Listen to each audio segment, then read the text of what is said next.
Subscribers live in a cat-free world they assume to be certainty. But just below the surface, there is another place, very similar, but not as feline-free. A cat side.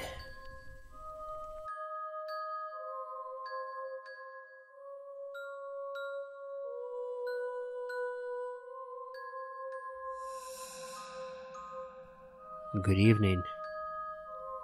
Before I start the stories, I want to explain what has been going on lately.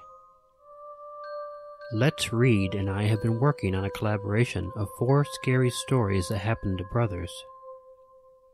The full video will appear exclusively on his channel. When the video goes up, I'm going to link to it in the introduction to this video. I encourage you to go listen to the video when it goes up and his other works if you haven't already. I honestly believe he has one of the most naturally inclined voices to be a horror narrator. Now, the first story in this compilation is going to be one of the stories that I read in our collaboration. But to hear the second story, narrated by me and Let's Read's 2 contributions, please pay a visit to his channel when the video appears. Enjoy.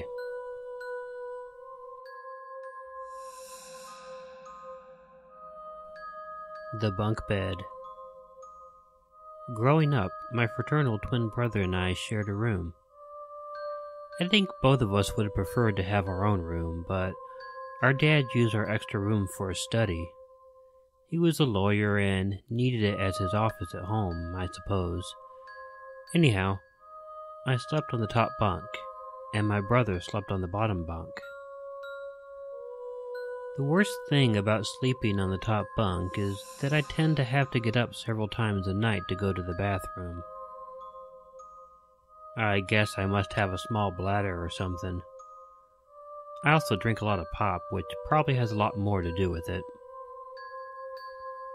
Or it might have had something to do with the fact that my brother tosses and turns all night, and it wakes me up over and over again. One night when I was 15, when I went to bed, I noticed that my brother had already gone to bed. I had originally intended to stay up and read in bed for a while, but couldn't turn my light on if my brother was asleep. Instead, I took my Android up on the top bunk with me and decided to play some games on my Nintendo emulator app. I played an old Dragon Warrior game with the sound off. Right on cue, no less than an hour after I got into bed, my bladder started telling me that I had to get up. So, trying to be as quiet as I possibly could, I put my phone down and got up and went to the bathroom. I did my thing, and then I came back into the room. When I opened the door, the light shone in my room for a second, and it must have bugged my brother a little bit because he grumbled something, flopped over, and was quiet again. I quietly apologized, but he didn't reply. Trying my best to not wake my brother up again, I climbed the ladder back onto the top bunk. I noticed when I got up there that my cell phone light was blinking green, which indicated that someone had sent me a text message. I picked up the phone, wondering who would be sending me a text that time of night. When I tapped the screen, my blood froze in my veins as I read a text from my twin brother that simply asked, "Hey bro, I'm gonna be out late with my girlfriend. Can you cover for me?" At first I thought it was a joke. My brother could have sent the text to me from the lower bunk when I was using the bathroom. It was the sort of thing that he may have done. I slowly texted him back. I thought that if he responded, I'd be able to see the reflection of the light on the wall from his cell phone. I asked him if he was joking. Immediately, he texted back and said, "No, why would you think I was joking?" I didn't see any light. I answered and said that I just saw him sleeping in the bunk below me and that I didn't find this funny at all. The text back from Ian was almost immediate. He told me that it was definitely not him in the lower bunk, and if I was not joking, I had better get out of that room immediately.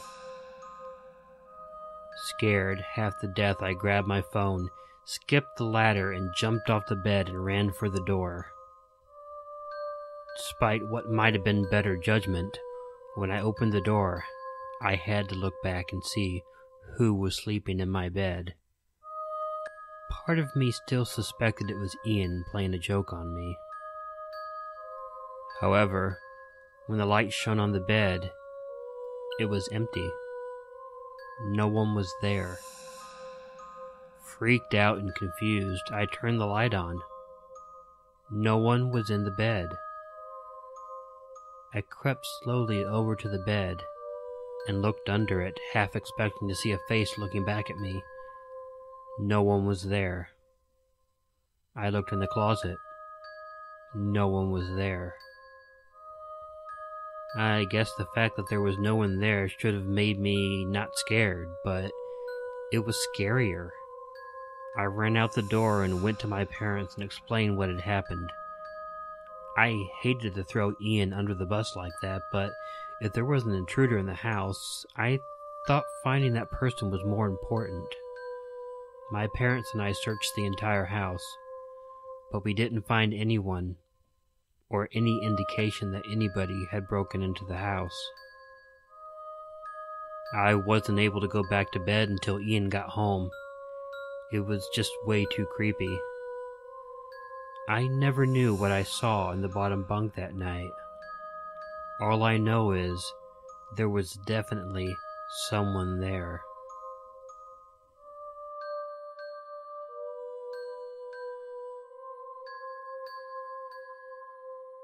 Number 2. The Clown. Okay. I apologize up front because I know that some people have issues with clowns. I personally don't have these issues. I like clowns. For the most part, I find them to be extremely positive and likable characters. I've never understood why some people have an issue with them.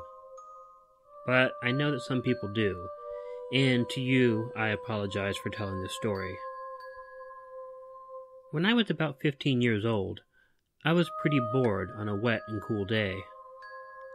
All of my friends were busy doing other things, and I couldn't get anyone to do anything with me.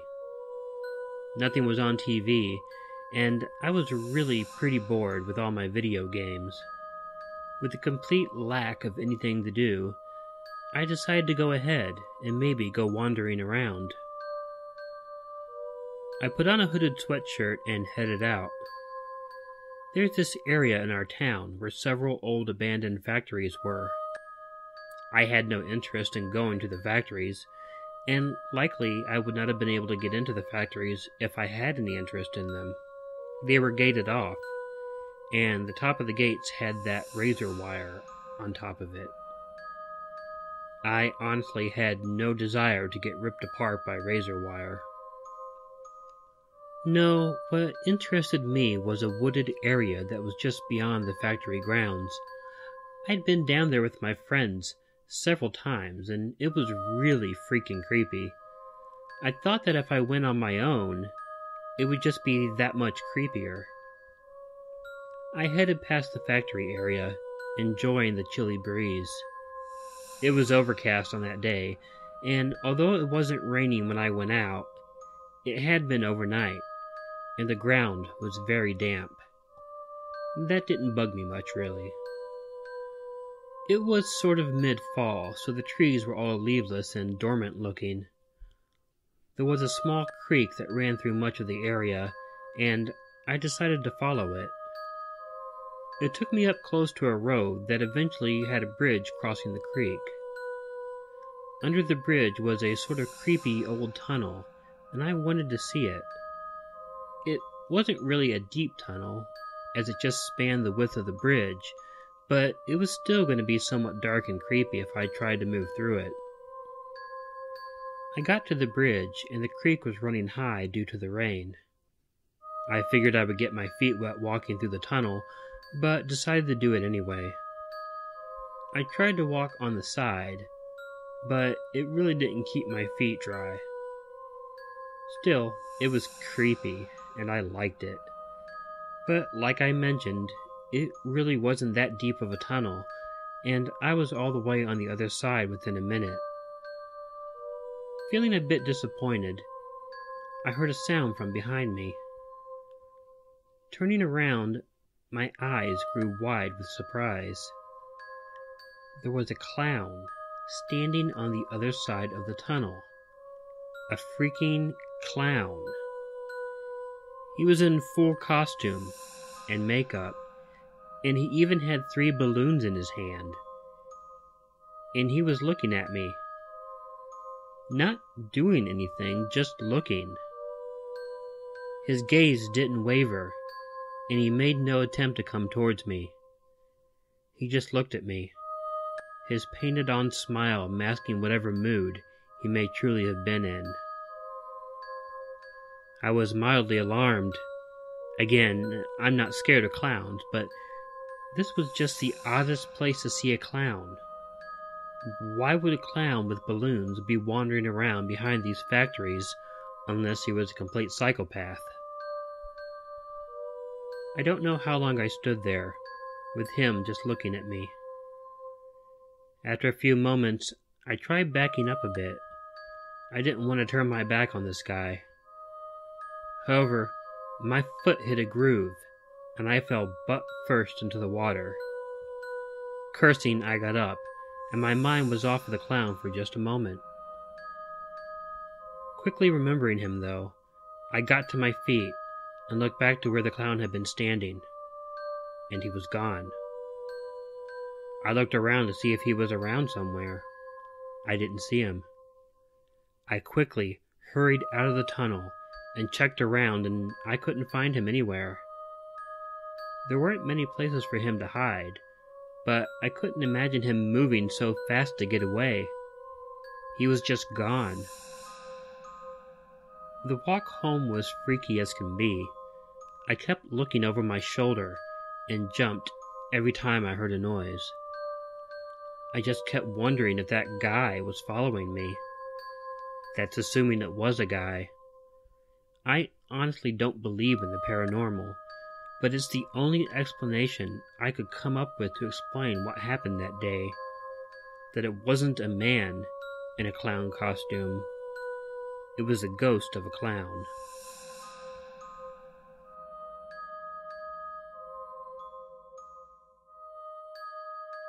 Number 3. The Attic. When I used to go to my mom's house to visit, after she moved into a much smaller house than the one I grew up in, I slept up in the attic. It was fine with me, and it didn't bother me at all because I actually enjoyed sleeping up there. The only thing that really bothered me were the things she had up there. One side didn't bother me because it was a bed, a dresser, and a small television that I often watched. On the other side were tons of clothing hanging up. There were 4 parallel poles that ran the width of the attic, and they were stuffed with clothing. I never saw her wear any of that clothing, so I have no idea why she kept it.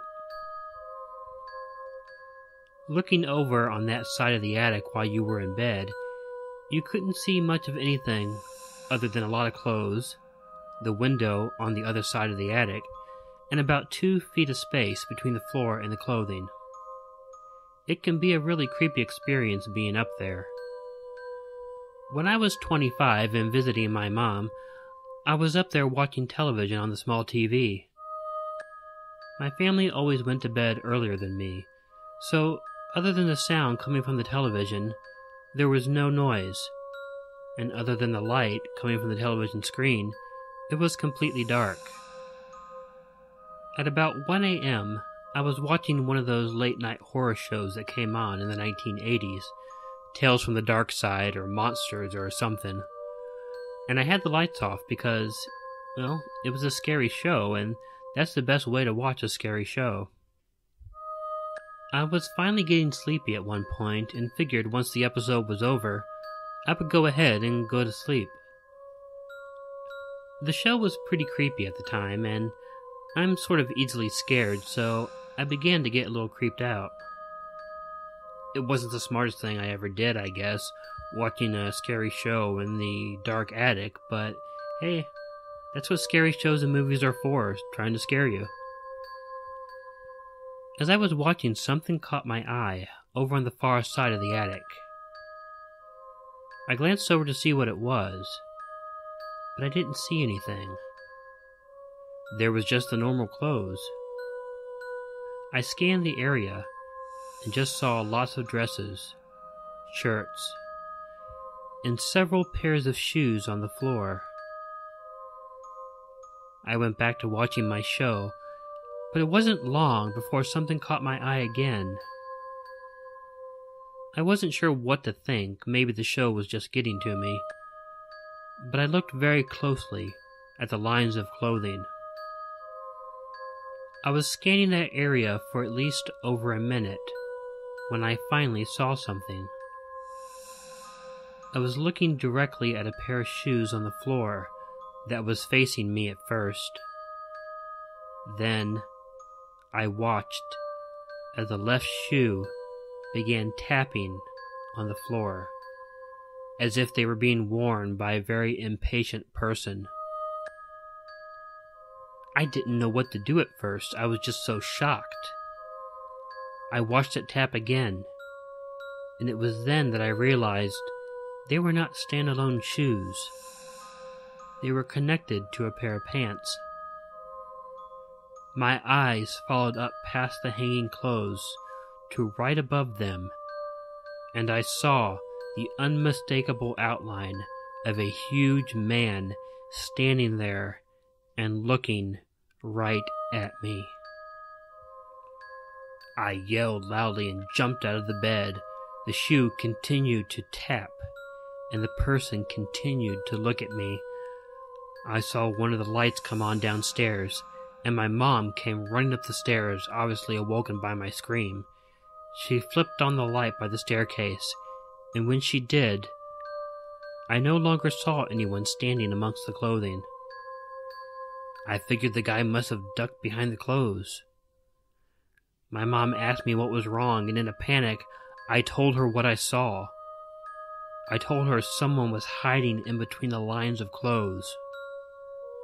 She sighed in what seemed like relief for some reason. "There's no one hiding in the clothes," she told me. I was adamant that there was, and she walked around the area to prove to me that there wasn't. I kept expecting someone to jump out and grab my mom. She noted the confusion on my face and just shook her head. "You just saw Arthur," she told me. "Who the hell is Arthur?" I asked. "The late husband of the Mrs. Winmore, the woman I bought the house from," she explained. "Apparently he's shown up here before. When I bought the house, she told me she was selling it because her husband wouldn't leave it, and she wanted him to find some peace. Hell, I thought the old woman was crazy until I saw him myself. It scared the crap out of me the first time, but he doesn't do anything but look at you and tap his foot. It's kind of creepy, but it's just nothing important." I was really weirded out by the whole experience, though, and I couldn't sleep in the attic that night. I slept on the couch instead. On my next visit, I was brave enough to sleep in the attic again, but I've never seen Arthur again, and I'm kinda happy with that.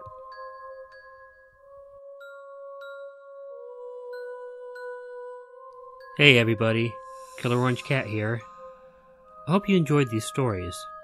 As I mentioned at the beginning of the video, Please check out Let's Read's channel for our collaboration once it is posted. I will put an alert here on the channel once that video goes up, and I will include a link at the beginning of this video as well. The first story about the brothers in the bunk beds is going to be on there as well. There will also be 3 other stories that happen to brothers, 2 read by Let's Read, and 1 read by me. I included the first story here to give you a little bit of a taste as to what to expect, and because it just fit in really well with the theme. But I was working on getting those stories and getting them recorded, which is why it took me a little bit longer to post this video than I expected. I'm currently working on another compilation and another pulp magazine story that I hope to have up soon. It seems that most of you are against the creepypasta idea, so if I do post any creepypasta, they will only be ones that I write myself. Plus, they will only be in addition to compilation videos, so there will be no reduction in compilations. I also want to thank everyone for watching. It really means the world to me. Some of us smaller scale narrators have built a really nice solid little community here, and it's been amazingly fun to be part of that. So, all I have left is to tell you to make sure to check in your closet and check under your bed, because you never know where a killer orange cat might be hiding. Good night.